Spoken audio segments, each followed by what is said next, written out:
Gloire au Seigneur, à vous tous qui avez l'habitude de nous suivre et nous vous disons encore une fois merci d'être fidèles, d'être toujours avec nous. Nous voulons encore une fois vous dire que nous reprenons une série de nos études bibliques que nous avons commencé avec le nom de Explorons la Bible et notre étude était autour du chapitre des livres de Genèse. Donc, c'est un livre formidable. Nous avons eu le temps de parler de beaucoup de choses à partir du premier et deuxième chapitre seulement. Vous pouvez imaginer, donc on a eu à peu près 10 sessions déjà, juste sur les 2 chapitres des livres de Genèse. Et je voudrais encore continuer un peu dans cette allure, mais aujourd'hui un peu avançant. Avec la série que nous avons commencé, c'est le livre de Genèse comme étant le livre de commencement et de généalogie. Donc, le livre de commencement, et dans notre dernière intervention, nous avons dit que dans le livre de Genèse, étant donné qu'il n'est pas seulement le premier livre de la Bible, mais c'est le livre qui nous donne le récit de toutes choses, comme ça a commencé les cieux et la terre, bon, sauf Dieu, donc les cieux et la terre et tous les détails de création dans toutes les étapes qui ont eu lieu. Et nous avons eu une série de choses qui ont eu des premiers commencements, le soleil, la lumière, les jours, la nuit, les matins, les soirs. Bien de choses qu'on a tenté de voir, les animaux, les espèces des arbres, des fruits, les êtres humains. Et nous avons ici d'autres commencements comme le commencement de certaines choses qui devaient se faire, de certains actes, à part les saisons, les années, les temps. Mais on a eu aussi des actes comme la première institution du mariage, la première famille, les premiers gouvernements, les premières organisations. Les premiers ordres qui ont été donnés, par exemple, tu ne mangeras pas, tu mangeras ceci. Les premiers ordres se trouvent là-bas. Les premiers interdits, effectivement.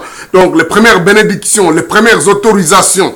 Nous trouvons toutes ces choses-là dans les livres de Genèse. Donc, cela est très important dans la lecture de la Bible ou dans l'étude de la Bible de voir toujours ce qu'on appelle les premières mentions. Donc, toutes les fois quelque chose est mentionné pour la première fois, généralement, ça décrit la suite du contexte et de la compréhension générale de la Bible.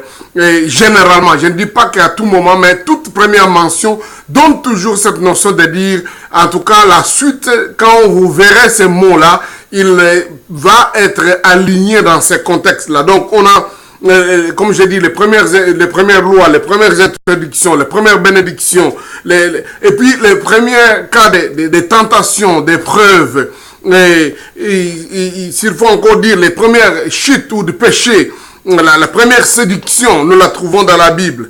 Et même les premières choses positives, comme les premiers travails, la première mission qui est donnée, le premier travail de la nomenclature, de donner des noms à des choses, le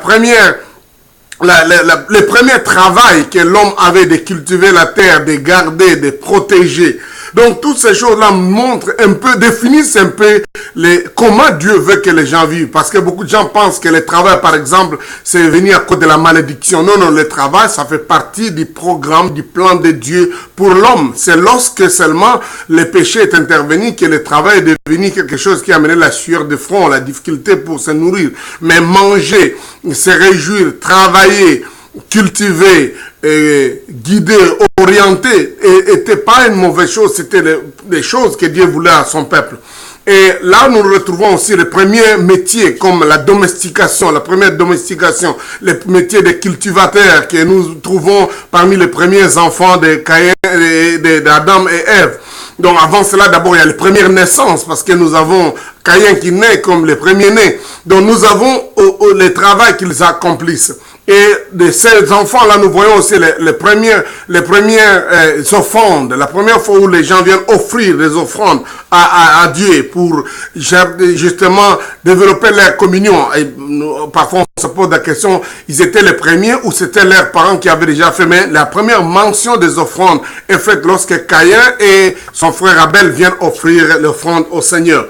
Donc Genèse a tout autant de choses qui nous donnent un peu l'idée.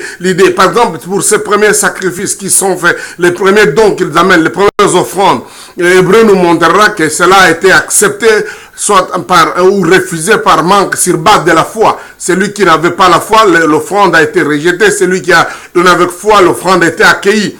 Et donc nous avons de ce fait aussi la première culpabilité qui vient, les premiers meurtres, la première fuite de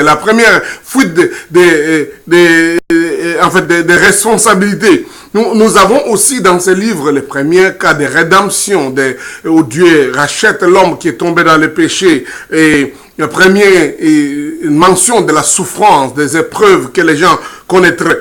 Donc, il y a tellement de premières choses que nous voyons dans ces livres, dans le livre de Genèse. Donc, je me dis que si nous lisons déjà Genèse avec ça, pour mentionner toutes les petites choses, nous verrons que du premier chapitre au 50e chapitre, nous ne faisons qu'apprendre, où Dieu ne fait que nous ajouter une première chose.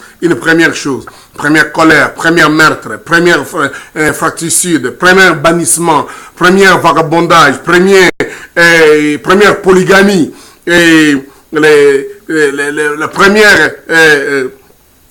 enlèvement, les premières multiplications de la méchanceté des hommes, les premiers géants, les premiers jugements universels comme les déluges, la première alliance avec l'arche. Donc, l'arc, je voulais dire l'arc dans les cieux. Donc, il y a toutes ces choses que nous pouvons trouver dans le livre de Genèse. Je me dis que nous n'aurons pas la possibilité de vraiment donner la liste. Plus nous étudierons, plus nous mentionnerons ces choses, plus nous parlerons de ça. Ah, voilà, ça c'est la première fois qu'on fait. Par exemple, quand nous sommes au chapitre 12, on parlera de la première élection du peuple de Dieu. Quand nous parlerons au chapitre 6, on parle de la première mention de la faveur de Dieu, de la grâce que Noé a, les premières races qui viennent de naître avec une famille qui reprend, la première tentative de l'homme de vouloir faire ou atteindre Dieu avec la tour de Babel, la première confusion des langues. Donc, autant de choses que nous retrouvons, première mention.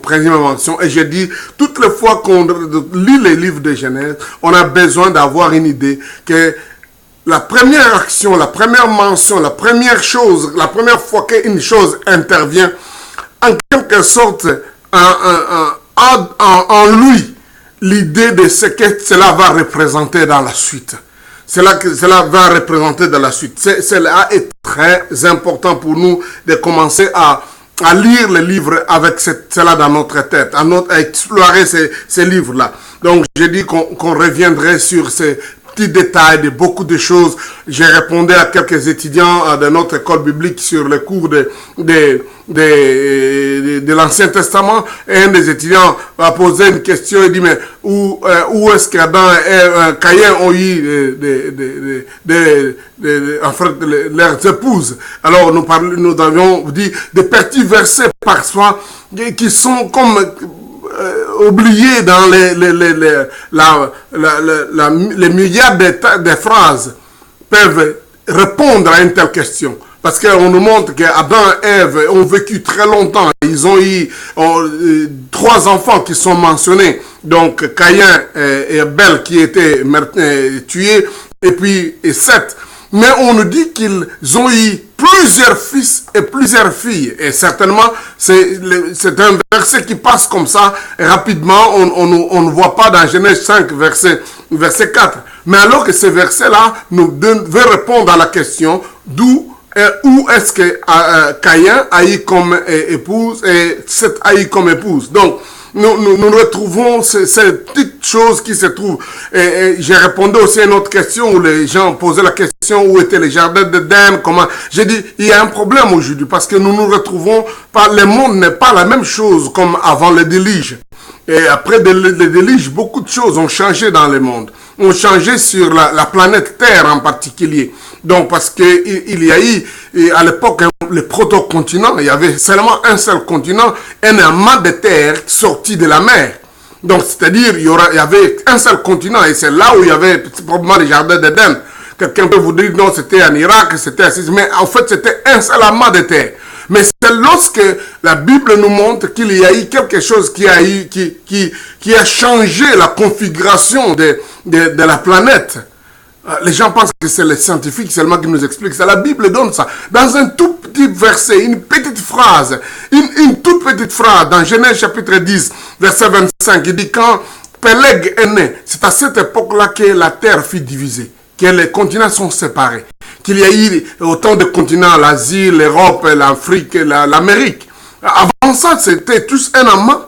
Donc, quand un scientifique vient vous parler qu'il y a eu les protocontinents, en tant que chrétien, on a l'impression que, oh non, Dieu a créé tout ce qu'il y a, nous voyons comme nous. Non, la Bible dit qu'il y a eu un moment où il y a eu séparation. C'est des petites phrases comme ça dans Genèse peuvent répondre à une multitude de questions que les gens se posent. Qu'est-ce qui, telle chose est arrivée? Comment expliquer telle chose? Donc je disais, prenons le temps de lire ces livres. Moi, personnellement, je l'aime beaucoup parce que je crois que si nous croyons la Genèse, nous aurons la possibilité de bien croire tous les autres livres de la Bible. Et surtout, je disais ça aux étudiants à l'école biblique, si nous croyons les 12 premiers chapitres de Genèse, je peux vous garantir que nous avons la possibilité de croire le reste de la Bible. Parce que le grand problème qu'il y a aujourd'hui avec partout des penseurs, beaucoup de entre guillemets théologiens, qui tentent de vouloir mettre ces 12 premiers chapitres comme juste des mythes. Alors quand vous avez déjà ça comme perception que les 12 premiers chapitres de Genèse sont des mythes, vous avez des difficultés d'accepter le reste des autres textes. Parce que ça, c'est des textes de base, des chapitres de base. Donc, croire ça dans ces chapitres-là, les 1, 2, 3 jusqu'à 12, ça vous permet d'être capable de saisir, d'accepter, de voir la suite des choses. Donc, je ne dis pas qu'il faut seulement qu'on croie les 12 premiers chapitres, mais je dis que ça, c'est vraiment le clou de la révélation du commencement du monde, du commencement des institutions, du commencement des races, du commencement des espèces, des personnes. Donc, il y a dans ces chapitres-là où on retrouve ça. C'est pas juste une explication, comme on veut dire, mythologique, mais c'est parce qu'il y a eu un commencement à toutes ces choses. Et il est vrai que la distance qui nous sépare de ces époques-là est tellement lointaine.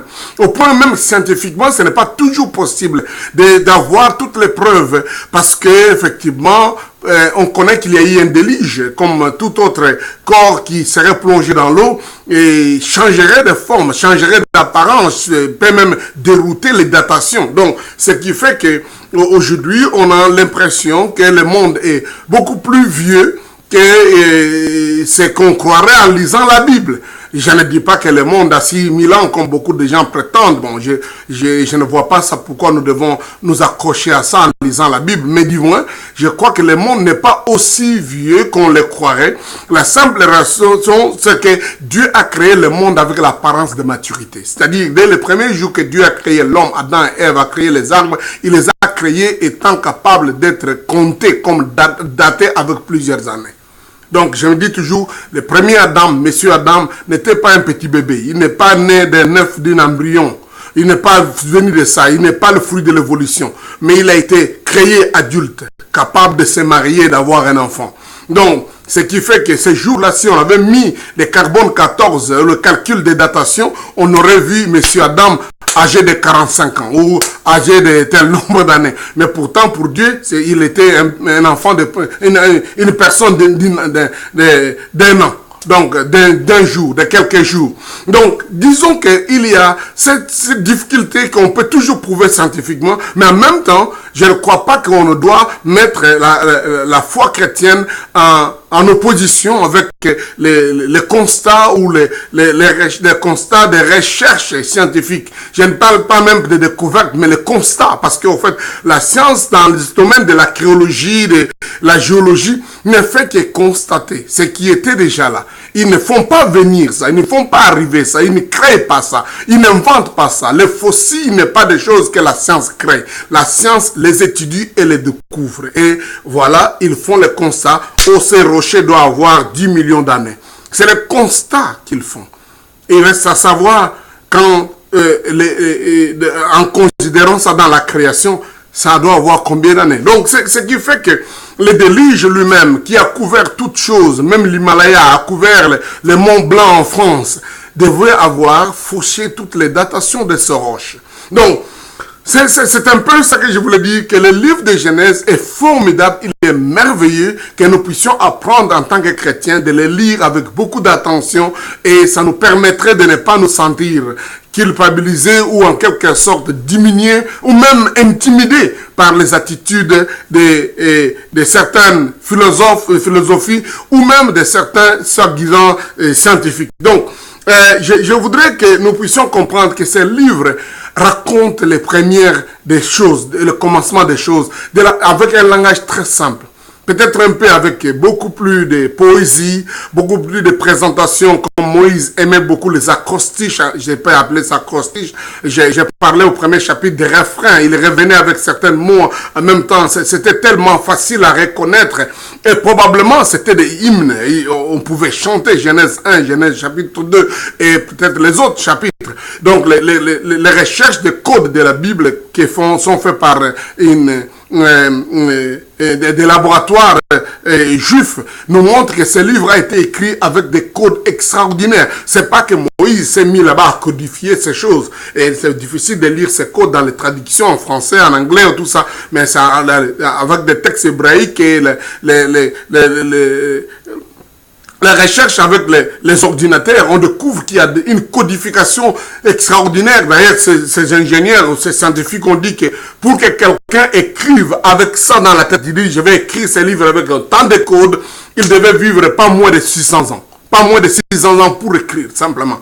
Mais Moïse n'a vécu 120 ans et puis il n'a écrit ça que dans quelques années où il a été probablement dans le désert avec les enfants d'Israël. Donc, quelque part, nous pouvons comprendre que Dieu a mis dans ces messages simples, ces messages faciles à retenir, les réponses à toutes les grandes questions de la vie et surtout de comment tout a commencé. Vous savez qu'aujourd'hui, une grande,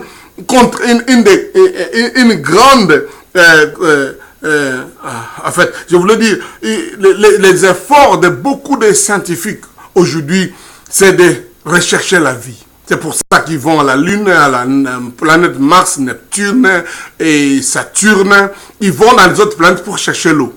Parfois, ça c'est inquiétant. En fait, c'est drôle de comprendre ça. Et à savoir si c'est vraiment vrai ce qu'ils veulent. Mais nous sommes sur une planète eau. J'avais déjà dit, c'est dès le départ. Nous sommes sur cette planète où il n'y a plus d'eau que de terre.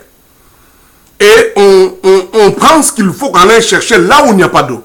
Donc, nous sommes dans un endroit où déjà ce qui est autour de nous est extraordinaire. Je lisais un livre qui dit que 75% de tout ce qui se trouve dans l'eau sur cette planète Terre est inconnu. Il n'y a pas de recherches qui sont mises pour chercher à connaître ce qu'il y a dans l'eau ici. Et les efforts que la NASA, les laboratoires font, c'est d'aller dans les autres planètes pour voir s'il y a une goutte d'eau. Bon, vous comprenez. Je crois que les recherches qu'ils font dans le domaine de la communication, dans le domaine probablement de l'armée, c'est justifiable. Mais si c'est vraiment pour chercher de l'eau, moi je ne comprends plus rien. Je ne comprends plus rien parce que nous sommes sur l'eau. Donc je disais que si on cherche une trace de vie quelque part, on ne vivrait pas dans ces autres endroits sans eau parce que nous sommes l'eau. En fait, une grande partie de notre corps est l'eau. Nous ne pouvons pas vivre ailleurs sans eau. Donc quelque part, il faut qu'on trouve une autre raison pourquoi on veut coloniser les planètes Mars, pourquoi on veut, donc, qu'on trouve d'autres raisons que de dire qu'on est en train de chercher l'eau. Parce qu'on en a ici, on n'a pas encore découvert ce qu'il y a, on n'a pas encore exploité tout ce qu'il y a. Et probablement, même si on fait les efforts de découvrir tout ce qu'il y a dans l'eau, nous aurons suffisamment tout ce qu'il faut manger. Donc, ou vivre avec nous. Donc, au contraire, notre effort maintenant, avec tous ces efforts d'aller chercher l'eau ailleurs, c'est de polluer l'eau qui est ici. Donc, on doit brûler les fossiles, on doit brûler toutes choses. L'eau que nous avons ici en quantité incommensurable est en train d'être polluée pour aller chercher l'eau ailleurs. Donc, la Bible dit que Dieu a créé l'homme simple, mais il se complique lui-même. Bon, je ne suis jamais contre les recherches scientifiques, j'y crois fermement, mais je crois qu'il faut qu'on trouve des vraies raisons pour lesquelles on fait ces recherches. C'est peut-être pour s'acquérir un peu d'espace dans les routes, pour contrôler tout autre coin, pour avoir autant de satellites. Je crois que ça serait justifiable, que ce soit la raison pour laquelle on est en train de lancer tous ces satellites, tous ces navets, toutes ces choses. Alors, donc, mais le livre de Genèse est tellement formidable, il est merveilleux, il nous donne autant de détails qui sont utiles pour que nous puissions comprendre ce merveilleux monde dans lequel nous sommes et surtout l'histoire telle que nous l'avons héritée. Nous l'avons. Parce qu'au fait, l'histoire, chacun de nous l'a déjà trouvée. Nous sommes là en train de vivre. Hérité des biens, de la terre, du jardin, des formidables choses que Dieu a mis autour de nous, sur un continent et sur une planète formidable, mais aussi hérité de l'histoire. Et dans Genèse, Moïse nous décrit cette histoire-là de la façon la plus simpliste pour que nous puissions la connaître et aussi tenter de la transmettre aux autres. Et à part ces aspects des éléments qui sont parfois difficiles à trouver toutes les traces, à partir du chapitre 12, on voit maintenant la partie de l'histoire la plus connue, celle qui est proche de nous, celle dont les recherches archéologiques sont faciles, Abraham, Israël et tout ça. Donc là encore, on peut donner quelques milliers d'années qui sont vérifiables par les fouilles et les autres les fouilles de la contrée du Moyen-Orient et les autres coins du monde, en particulier tout le monde cimérique et autour de la Perse, Babylone. Donc c'est plus facile.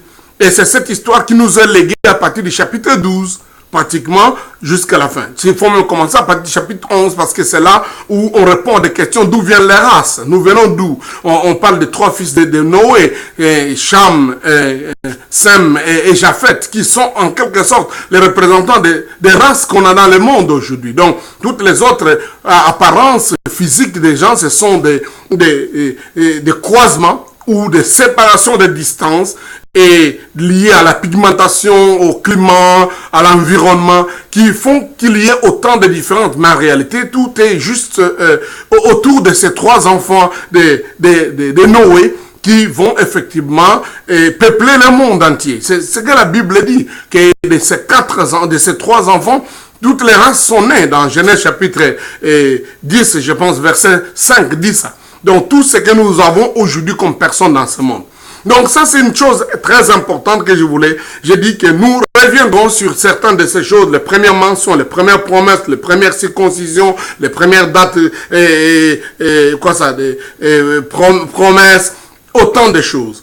Mais je voudrais aussi que nous puissions voir certaines choses que je pense que comment le livre de Genèse est écrit. Il est écrit non seulement avec les premières mentions, les premières choses, mais il est aussi écrit comme un livre généalogique, c'est-à-dire un livre de postérité. Donc tout à l'heure, je parlais des enfants de Noé. Donc quand nous voyons le livre tel qu'il est écrit sur les 50 chapitres de Genèse, il est conçu autour de la phrase « Voici la postérité d'eux ». Et ça se trouve 10 fois.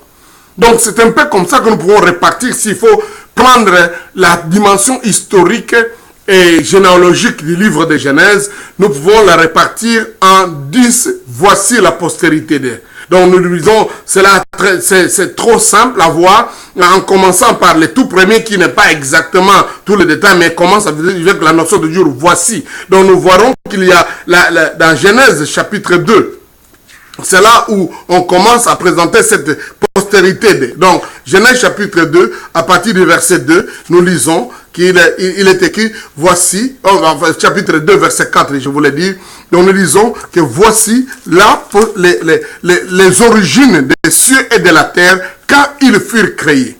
Donc, c'est le premier voici que nous avons dans ce livre. Voici quelque chose. Voici les origines des cieux et de la terre. Et à partir de cela, nous pouvons voir les 9 autres qui viennent, les voici, qui répartissent ces livres ici de Genèse. Et vous allez voir qu'à partir de là, il y a une grande notion dans la Bible de la généalogie, des familles, d'appartenance, qui peut être l'objet d'une autre grande étude dans les temps qui vont venir, peut-être, pour voir pourquoi et quelle place on a porté à ces divisions des familles d'appartenance. Alors, le deuxième voici se trouve au chapitre 5, verset 1. on nous dit ceci, chapitre 5, verset 1, je vais aller rapidement lire chacun de ces versets dont je cite ici. Voici les livres de la postérité d'Adam. Lorsque Dieu créa l'homme, il les fit à la ressemblance de Dieu. Voilà, donc voici les livres de la postérité d'Abraham. Et cette expression va continuer comme ça. Voici les livres de la postérité d'Adam. Voici la postérité. Donc ici, on commence avec la postérité d'Adam. Et après cela, nous avons le troisième. Voici la postérité se trouve au chapitre 6, verset 9. Le chapitre 6, verset 9, on dit, voici la postérité de Noé. Noé était un homme juste et intègre dans son temps, et Noé marcha avec Dieu. Noé engendra 3 fils, Shem, Sam et Japheth. Donc voilà, voici la postérité de Noé. C'est le troisième cas de la division de ces livres, des livres de Genèse. Le quatrième, c'est au chapitre 10, verset 1er, c'est la postérité des fils de Noé. Chapitre 10, verset 9, nous allons lire, voici la postérité des fils de Noé, Sem, Cam et Japheth. Il leur naquit des fils après le déluge. Les filles de Japheth firent, alors on donne toute la liste de tous ces enfants-là qui vont naître dans la famille de Noé.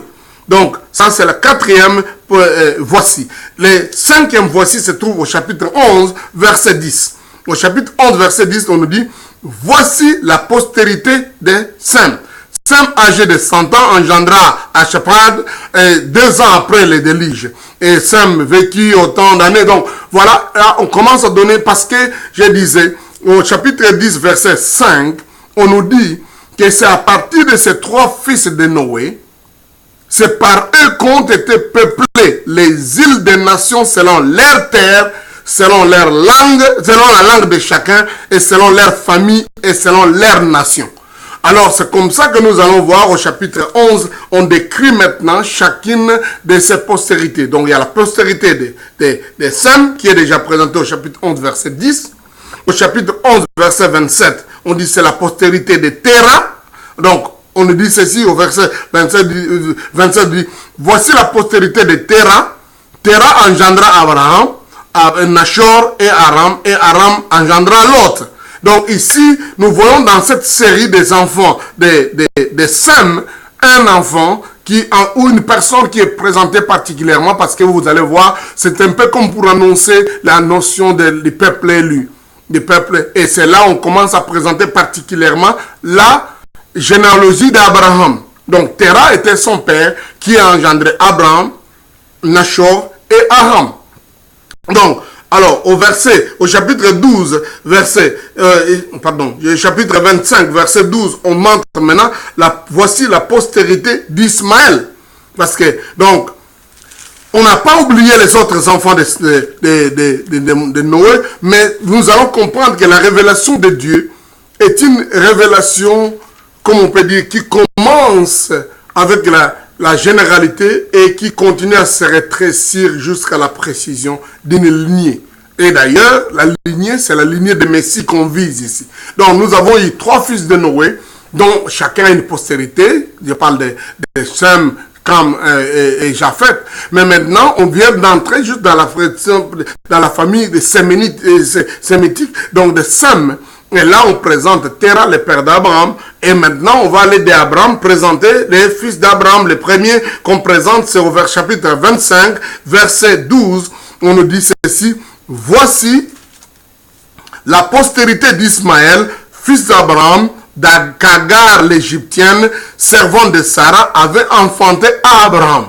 Donc, vous comprenez que ici, on a rétréci la présentation, on va dans la précision d'Abraham et on vous présente le premier fils d'Abraham. Et il est appelé Ismaël, il est fils qu'Abraham a eu avec Agar, la servante de Sarah, qui était une Égyptienne. Et de là est né toutes les autres personnes que nous connaissons, les Arabes, et les autres personnes. Donc, vous pouvez lire du verset 12 jusqu'au verset 18. Alors, les 8e voici se trouve au chapitre 25, verset 19.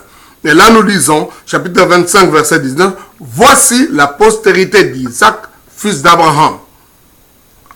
Abraham engendra Isaac, et Isaac était âgé de 40 ans quand il prit pour femme Rebecca, fils de Bethuel l'araméen, et de Padam Aram, et sœur de Laban l'Améréen. Donc, voilà, là, on va encore, à partir d'Abraham, on a les deux fils, l'un est présenté, Ismaël, et l'autre aussi est présenté, qui est Isaac.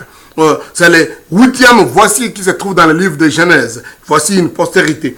9e, et donc l'avant-dernier, c'est le chapitre 36 au verset 1er. Chapitre 36, verset 1er, nous nous retrouvons avec cette phrase qui est présentée sur un des fils, ou en fait, dans la destinée d'Abraham, donc un des fils d'Isaac. Donc dit, verset 36, voici la postérité d'Isaü, qui est Édom. Et Isaü prit ses femmes parmi les filles de Canaan et tout ça. Donc, ici, nous nous retrouvons avec un père qui s'appelle Isaac, fils d'Abraham. D'ailleurs, quelquefois, on le présente comme le fils unique, fils d'Abraham, qui a son cousin, son frère, qui est Ismaël. Donc, et Isaac va avoir deux enfants. Et le premier, c'est Ésaü. Et on présente sa généalogie, et vous allez lire tout le chapitre 36, parle un peu de la généalogie d'Ésaü. Et le tout dernier, voici la postérité, c'est dans le chapitre 37, verset 2. Ici on dit, voici la postérité de Jacob. Joseph était âgé de 17 ans, faisant paître les troupeaux de ses frères, et cet enfant était auprès des fils de Bila et des fils de Zilpa, femme de son père. Joseph rapportait à leur père leurs mauvais propos. Bon, bref, une longue histoire formidable qui va jusqu'à pratiquement à la fin du livre de Genèse. Donc, ça parle pratiquement de Joseph. Donc, il dit, on présente ici, voici la postérité de Joseph. Cela est très important de remarquer cet aspect-là, que Dieu divise ou inspire Moïse de diviser ses livres de Genèse en généalogie, en postérité, et il cite les 10 qui sont présentés là-bas. Donc, cela est très important de remarquer, de comprendre que Dieu, dans sa façon de présenter le livre de Genèse, voyait aussi la notion de généalogie, la notion de peuple qui venait, la notion de descendance qu'il faut. Et une des promesses que Dieu a faites à Abraham, c'est que Dieu bénirait le monde entier, toutes les familles de la terre, au travers de sa famille, au travers de la postérité d'Abraham, au travers de cet enfant de la promesse qu'Isaac, Dieu va bénir toutes les nations du monde, y compris ceux qui venaient de la famille de Cam, de Japheth, ceux qui venaient de la famille d'Isaü, qui venaient de la famille d'Ismaël, vont être bénis à partir de cette famille qu'il a choisie. Et d'ailleurs, cette bénédiction qui va couler jusqu'à David, et de David à Jésus le Messie, qui va être le réalisateur, en fait, profonde, totale de cette promesse que Dieu bénirait toutes les nations, toutes les familles de la terre à partir de la postérité d'Abraham. Donc le livre de Genèse, s'il faut le voir dans cette dimension de postérité, c'est un livre formidable que quand vous lisez seulement les 10 postérités, vous avez une idée de où est-ce que le monde vient et comment Dieu oriente sa bénédiction et sa révélation et le culte qu'on lui doit. Donc, je voulais encore aujourd'hui terminer cette petite notion de Genèse, le livre entier, un petit résumé de sa présentation selon la postérité ou les divisions historiques des familles. Les divisions historiques des familles. Mais nous reviendrons encore dans beaucoup de détails que nous pouvons trouver dans le livre de Genèse. C'est un livre merveilleux, formidable. Il y a beaucoup de choses à apprendre là-dessus. Nous aurons probablement des leçons sur pourquoi les Juifs avaient beaucoup d'importance à la paternité, à la filiation, tel est fils de tel. Pourquoi on veillait sur ces petits détails. Nous reviendrons sur ça. Mais je voudrais que vraiment nous restons branchés. Et je crois que nous avons beaucoup de choses dans ces Explorons la Bible, et en particulier les livres de Genèse. Donc mon souci, c'est que tous ensemble, nous puissions aimer ces livres, les connaître et entrer dans sa profondeur. Nous étudierons beaucoup de choses par rapport à cette demande de généalogie ou de commencement de peuplade. Nous parlerons un peu de certaines questions difficiles que les gens disent. Par exemple, on dit il y a les fils des hommes qui se sont mariés avec les filles de Dieu, les fils de Dieu sont mariés avec les filles des hommes. Qu'est-ce que tout cela signifie? Qu'est-ce que signifie la race de géants qui est née à l'époque de Noé? D'où viennent ces gens-là? Qui est-ce qu'ils étaient? Nous parlerons un peu de l'arrivée des Moab, des Édomites, qui sont nés de cette confusion sodomique où les pères, Lot, le père de Lot haït les enfants, ses enfants haït des enfants avec ses propres filles. Donc, cet acte-là qui a amené la naissance des Moab et des Édomites. Nous parlerons de la généalogie de Melchisedec, par exemple. D'où vient-il? Qui est son père? Et pourquoi il est présenté comme ça? Donc, il y a tellement beaucoup de choses. Et comme je dis aux gens, serrez les ceintures. On a beaucoup de merveilleuses choses, beaucoup de révélations formidables.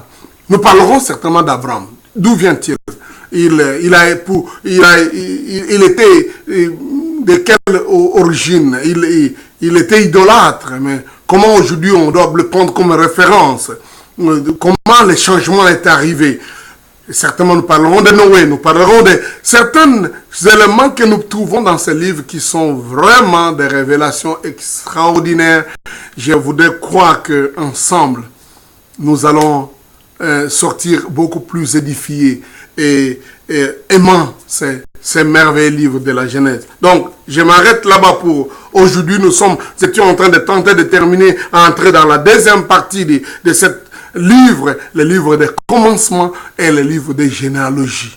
Les généalogies dans la Bible, nous en avons trouvé dans le livre des Genèse, nous en avons trouvé 10. Et cela est présenté clairement comme un refrain venant toujours. Voici la postérité de. Voici les origines de la terre, voici la postérité d'Adam, voici la postérité de Noé, voici la postérité de Cham, voici de Sem, voici la postérité de Terah, voici la postérité d'Ismaël, d'Isaac, et puis finalement de Jacob. Que Dieu vous bénisse, à la prochaine, que Dieu nous donne la grâce de nous retrouver encore très bientôt. Merci.